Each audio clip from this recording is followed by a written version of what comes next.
I gotta tell you, I do love running. I really do. But I also get bored. I happened to be driving and I ran in a part of the city I'd never run in. And I looked at the map of where I run because I use a GPS watch. And I says, I'm gonna make a goal to run every street in Tigard.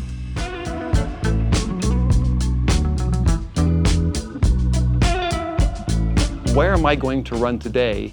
I haven't run this area. And so I pick out that area. I not only ran every street, but I also ran every parking lot, every business, every path, every little trail that I could run on in Tigard. Just so you know, there's 24.9 miles of parking lots in Washington Square. No one knows that but me. I've run through car washes, drive-thrus, Starbucks, whatever. I've been kicked off properties. My doctor says, you have advanced osteoarthritis in your hips. So I got referred to Dr. Ballard, who's actually a friend of mine. He asked me, how do you feel? I says, well, it's getting harder for me to run. He says, when's the last time you ran? I said, I ran 10 miles on Saturday. He says, if it were me, that would be the last time in my life that I would ever run again.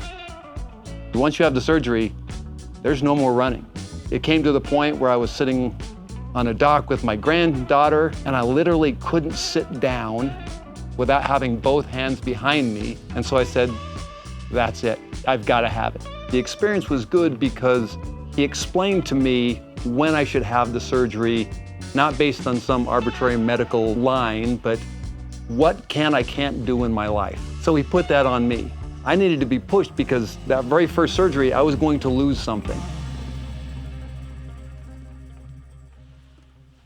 So that's what it looks like running every street in that area. 7.25 miles. It felt like I was losing a part of me. I enjoyed the social nature of running. I run with a number of groups out in Sherwood and some other places. I've run a number of marathons. I've run Boston twice. I could do it anywhere. I was traveling a lot. Running was a great way to spend time in those cities.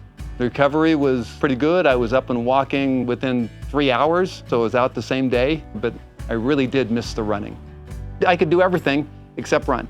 Until 11 months later, I had one of the top 10 days of my life. I was at a church event and Dr. Ballard happened to be there and he called and says, hey, go get your wife. We've decided to change our guidance. You are now free to run. I can't express how an important day that was to me because I had lost something in my life and I was able to get it back. And I gotta tell you, I have never looked forward to 10 minutes of physical activity more than that first run on the 4th of July, which was my running Independence Day. I'm glad that there's a procedure that can fix it, take away the pain, and let you get back with your life again. I always ended up running further than I planned, and my wife actually made me running shirts that says, I ran further than I planned. Because that was what I always do. I tell her I was gonna go out and run 4 miles, and I end up running 6.5. If you start down a section, you kind of have to finish the section, or you have to come back and just do that little piece again. So I end up running farther than I planned, almost always. So